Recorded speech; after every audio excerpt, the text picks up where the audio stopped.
Hello and welcome to Louise Singleton Creations. Today I've got a video for you that I filmed it a long time ago, and it was an exclusive video for my patrons on Patreon. But I've had so many people on social media asking how I made this pyramid box that I decided I'm going to put it on YouTube, and I will give my patrons a replacement exclusive video because it's so hard to explain it in text, and I thought let's just share the video to the world instead of just to my patrons. So please excuse the fact that it's a very raw video. It's not as well edited as my usual videos, and you will need to take me as you find me. So yeah, no more waffling, enjoy the video and let me know what you think.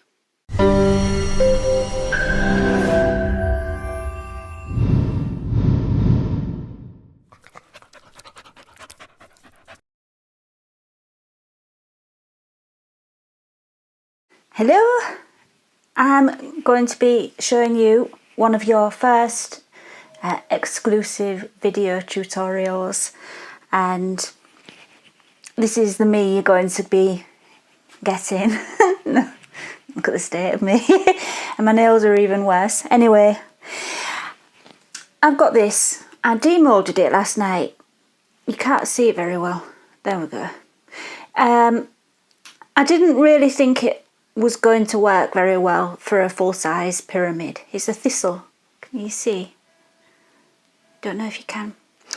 And I took it out of the mould. I decided not to go ahead with it. Then when I got it out of the mould, I really liked it. And I thought, oh no, I wish I'd left it in. I can't give up on it now. So I was sat there last night when I should have really been asleep. And I thought, what can I do with it? What can I do with it? So I've decided to try and make a box. And this is going to be the lid. And so the idea is the rest of the pyramid that would have been there will be there, and it will be the box base. So yeah, you're thinking, how the heck are you going to do that, Louise? So I'm going to show you my plan. It might not work, but this is what you're going to get on Patreon. You're going to see behind the scenes, and you're going to see me experimenting, and let's see what happens. And can I just say, while I've been sat here, I've got a bottle of water. Have you seen the pattern on that bottle? I've got a plan for that, and that's my next experiment. So stay tuned for that one. I don't know what's going to happen, but I've got a plan. We'll see. Right, anyway, I'm going to get on with it. What I'm going to do is, I've got my pyramid mould that I used to make that pyramid, and I put it back inside, and I drew around the edge where it came up to, and now I've put it back in the stand. And what I've done is I've made a little plexiglass barrier which will go in there like that, and to keep it in place and to stop the resin leaking through, I'm going to be pouring plaster of Paris through that hole until it reaches the plexiglass to form a barrier. And then I'm going to put my next barrier on. If you've seen my hollow pyramid tutorials, you know what's coming next. I'm going to attach that with some tape and fill each side on the side like I do in my other hollow pyramid videos. And that's how I'm going to do it. The other thing is, it's going to have hinges on. And these are the little hinges. I want the hinges to, hang on, let me fold it the right way. When the lid and the box are together, I don't want the hinge to be stopping the two parts from meeting correctly, so I need an indentation. And so what have I done with it? This is the problem with plexiglass. It's see-through and you can't see what you're doing. You can't see where it is. What have I done with it? There it is. There it is. I've cut some little pieces of plexiglass, the same size as the hinge, and I'm going to stick them with super glue onto the barrier, the bit that's going to be facing up. And so when I pour my resin for this side where the hinges are going to be, it will have an indentation theoretically when I demold it. So that's what I've done there. I've done those two little bits, and I'm going to be gluing those on, and I will be back in a minute to do the plaster of Paris. Okay, I'm back, and I've mixed my plaster of Paris, and I've placed that barrier inside, so you should be able to see, and stuck those little bits on for the hinges. And I might not have mixed enough plaster of Paris, I've just guessed it. And I'm just going to I'm going to try and be steady, but it may not work, and pour it in. And I want to pour it so it reaches the barrier. It's not going to be enough, I can tell, but that's okay. I can just pop and do some more. It's almost enough.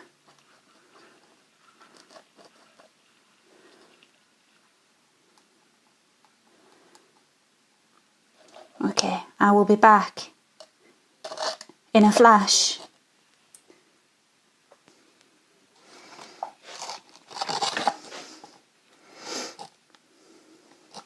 Told you it was going to be a flash. I'm back. It's a bit thinner this time, but it doesn't matter. I'll just put the rest in. Really slowly. Do you know, I've actually forgotten to level my surface, which is really important to do, and I will do that in a second. And just let that settle in.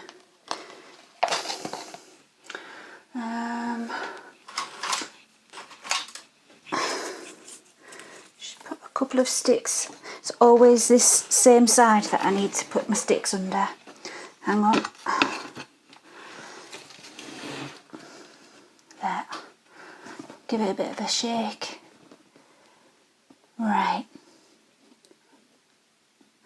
Don't matter about that. Right. It's actually settled quite nicely.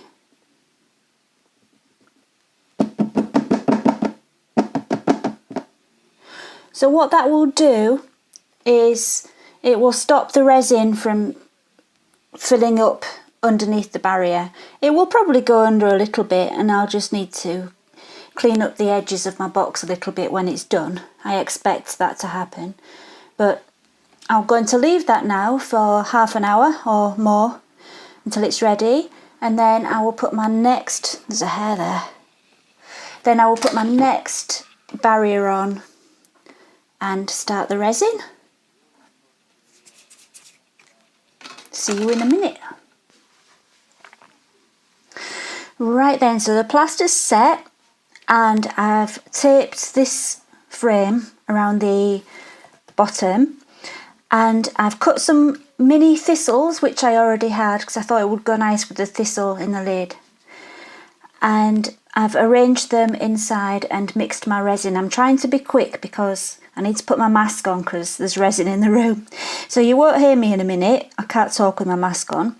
All I'm going to do is pour some resin in. Now my thistles are in position, and I'm going to see how the thistles behave. If they start looking like they're just going to float to the top, what I'll do is I'll just do a thin layer of resin to anchor them down, let that set enough to anchor them down, and then in a couple of hours, fill it up to cover the thistles, and then that will be that side done. And then when I've done that, I will leave it until tomorrow, turn the whole thing over and do the next side and the next side and the next side. I won't show you each one. You don't need to see it the same thing 4 times. So I'm just going to repeat this for each side. So now I'm going to put my mask on.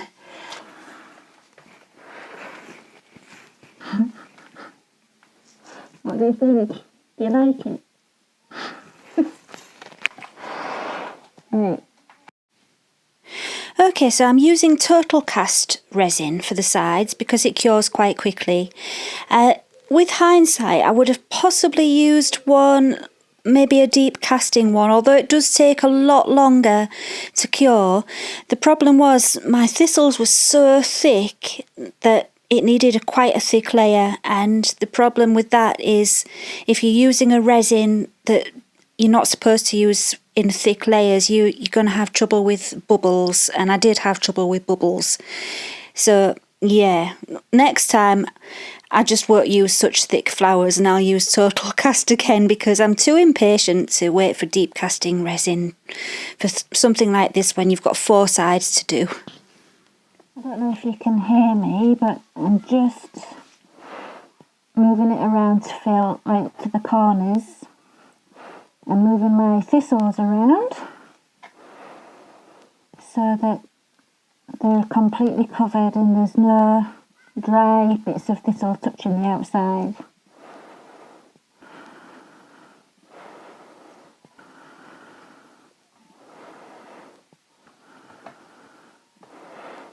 I sound a little bit like Darth Vader. There we go.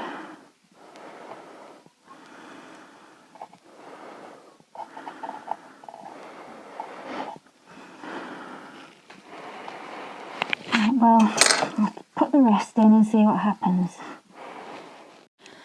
So after 4 days, all 4 sides had been done and it was ready to demold. And it's a little bit out of frame, I'm afraid, but you can just about see what I'm doing. I've pulled off that bottom barrier and it comes off fairly easy. And what I would say though, you'll see in a minute that I had a bit of a problem. So what I would suggest is, if you do this, use some mould release spray of some description. I haven't really researched mould release spray because I've never really used it before, but I would recommend it. It just makes it all come off a little bit easier. So it all came out of the mould, no problem. So you don't need mould release on the actual silicone mould, it's just on that plexiglass barrier. It can be a bit tough to get off, but it comes off cleanly. It just needs a good pull. The problem I did have was the plaster of Paris was just too... I used my stone cast plaster of Paris and it was rock hard. I should have used just regular plaster, watered down, and it would have I would think it would have just snapped off easily, but that stuff sticks to everything. So before I had a chance to really try to get it off, my husband took it away and did something. I'm guessing he got the hammer to it or bashed it with something and it just came off. And he came back with it and it had come off. I was trying to, just there you can see, I was just trying to get under where the plexiglass was and just snap it that way, but it just wasn't having it. So next time, like I say, I would use either a thinned down regular plaster or I would fill it with something else like air dry clay or something like that, just to fill that cavity. I'm sure you can use your imagination and come up with a better idea than I have, and yeah, hopefully you'll be all right with it. Right then, so as you can see, it survived the onslaught of whatever my husband did to it. I think he bashed it, like I said. But do you see that wibbly wobbly side? That's because I didn't have my mould flat when I did the final side. It had gone a little bit distorted and I should have taken the tape off and retaped it in that area and it would have been fine, but it's my own fault. I didn't check it. So that's what happens if you don't check it. And I've sprayed it gold. I masked the sides and used some gold spray on the top and on the inside because I found that it was a little bit plain, just with that plain resin and just the thistles. I didn't like it, so I sprayed the inside and I really like it now. Here I'm just marking where I want the holes to be for the hinges. I'm going to use my Dremel tool. Well, it's not a Dremel, it's a cheap substitute. I'm using my Dremel substitute tool to drill some pilot holes for the hinges and then screw the hinges in. Right, I screwed the hinges into the base, and then I just need to mark the holes, the position for where the holes need to be on the lid. And what I decided to do for that was to close the hinges and put some little bits of cocktail stick into the holes. And the idea was to put a spot of paint on the top of each stick and then place the lid on top. It was really fiddly and I kept knocking them off, but it did work. It just did my head in a little bit, but I got there in the end. And there you can see I'm just placing it in position. You've got to be really careful to get it in position before it touches those 4 little sticks. And then when it comes off, you'll see the 4 little dots. And then all I did was drilled it again and screwed the other sides of the hinges in, and it was ready. Right, so every box needs a bottom. All I did, it was really easy. I got some sticky back plastic. This was just some of that stuff that goes on windows to make the window so you can't see through it. It's just, I can't think what you call it, but any sticky back plastic, as long as it's good and sticky, will do. That was just the first thing I found. I've made it a little bit smaller than the pyramid because I also wanted to put sellotape around the edge just to make sure it was absolutely stuck down and the resin couldn't escape. After that, I poured in some gold resin and left it to cure. I probably did a little bit more resin than was necessary, but I kind of guessed how much I would need and did a little bit too much and didn't want to waste it, so I thought, I'll just put it all in. So that's what I did. It all went in and it's done the trick. It did a good job. Right, I've left this little speedy bit in. I didn't realise I'd clicked on time lapse when I was recording it, and yeah, I did. I thought I hadn't recorded it at all, but I did get a bit of time lapse and it showed you what I'd done when I thought I hadn't recorded, if that makes sense. So here I was just talking about that wibbly wobbly bit that I've already spoken about earlier, and the marks that you get from the screws. I was talking about what I would do differently next time, and I would have to think about what to do about those screw marks next time. Another thing I would do differently is use thinner flowers, because those thistles were so fat it meant I had to do real thick layers of resin, and I like to save my resin. I wasn't really happy with the finish that I got on the inside of the lid and on the rim of the box, and I wanted to have a different technique for my rim of the box and the lid. So what I'm doing here is, first of all, I just coloured it in with a marker pen, just black. It doesn't need to be tidy. You could use paint. I just used the marker pen because it was quick. Because I'm going to do gold on top of this, and gold works so much better if you've got a black background. So I'm putting UV resin on. I've closed the blinds because you don't want natural daylight when you're using a lot of UV resin, because it starts to cure before you've had time to finish what you're doing. So I closed the blinds and I'm working under artificial light, and I've just put plenty of UV resin on and popped the bubbles like you would with epoxy resin. And just making sure that there's no dimples, and then I'm going to cure it under the lamp for 2 minutes, and then I'm going to add some pigment powder. First of all, I tried to use a mirror type stuff that you get for nails, and it works quite nicely.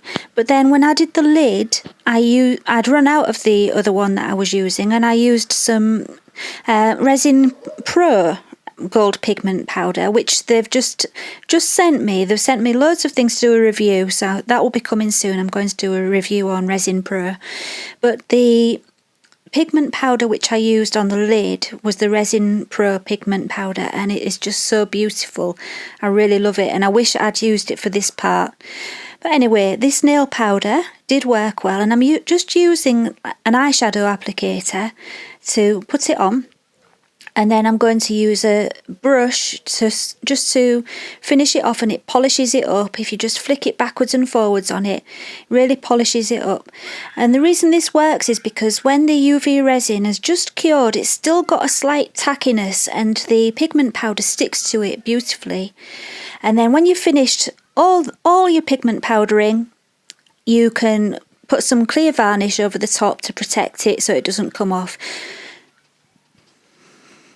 And here we have the finished pyramid box. I think it turned out really well in the end. I'm really pleased with the way the gold spray on the inside of the box makes those thistles stand out, because it was quite bubbly, and because I'd had to do the resin so thick, because the thistles were so thick, it turned out quite bubbly. I couldn't get rid of the bubbles very well.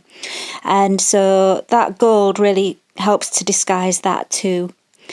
And yeah, I think it's turned out really beautiful, and I'll definitely, now I've had my first go, I will definitely try again and see what else I can make. And if you're wondering about that cute little box you can see in the background, that's also coming to you as one of your exclusive member freebies. I'm going to be giving you the print and cut PDF template. It's one that you just do by hand. It's not one of these cry cut things. Unfortunately, I don't know how to do them, but you will be getting the template so you can make your own pyramid boxes. So there we have it. I hope it was useful to you, and I hope I didn't confuse you with my Patreon references. Like I said at the beginning, it was actually made for my Patreon members, not for YouTube. So yeah, I'm sorry about that. But yeah, I hope you found it useful. If you haven't already subscribed, please do, and click the like button if you liked it, and I will see you next time.